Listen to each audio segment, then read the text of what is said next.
खूप वर्सां जालीं तुका आतां पॉलिटिक्सान, आतां ना म्हणल्यार 5-6 वर्सां तरी जालीं. So you know it better now आतां की BJPक हारोवप हे इजी टास्क न्हू. And forming a government on your own, is it a possibility? पळय कशें आसा तेच ऑपोजिशन जर युनायटेड जायना जाल्यार पळय कितें आसा जाणा, आतां आमी म्हणटा की युनायटेड जावपाची गरज आसा तो आनी कितें, मात फाल्यां युनायटेड जाले आनी कोण समज दुसरे कडेन गेले जाल्यार तितून तेजो दागूय आमकां लागतलो. सो आमकांय ते चिंतता आसतना विचार करता आसतना ते चिंतून सारकें करपाक जाय.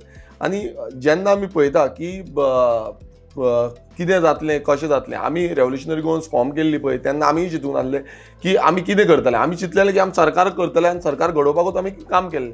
तितून आमकां ऑलमोस्ट अरावंड 10% आमकां वोट शेअर गावली. हांव निवडून येयलो. आमी चिंतलेलें आनीक आमचे निवडून येतले, बट तें जालें ना. सो फुडें वचून आमी एक फ्रंट मिन्स अटॅकिंग एग्रेसीव मोडान वचोन आमचें कितें काम आसा तें आमी करतले.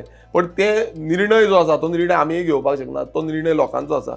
लोकांक कशें दिसता, फीडबॅक लोकांची कितें जाता त्या पद्दतीन आमचोय विचार जातलो. तसोय आमी आमचो पार्टीचोय लेवलाचेर आमी विचार करतले कितें करपाचो तो. कित्याक आतां तुमकां सांगलें तूं किंवा Manoj Parab, are you all open for pre poll alliance with other like minded party? पळय अजून पर्यंत आमचो डिसिजन तसो कांयच जाल्लो ना. आमी स्ट्रेट फॉरवर्ड सांगता की अजून तरी तो डिसिजन जाल्लो ना. कित्याक आतां सद्याक खतखतें सद्याक जालां, सगळे आपापणाचे हितून उलयता.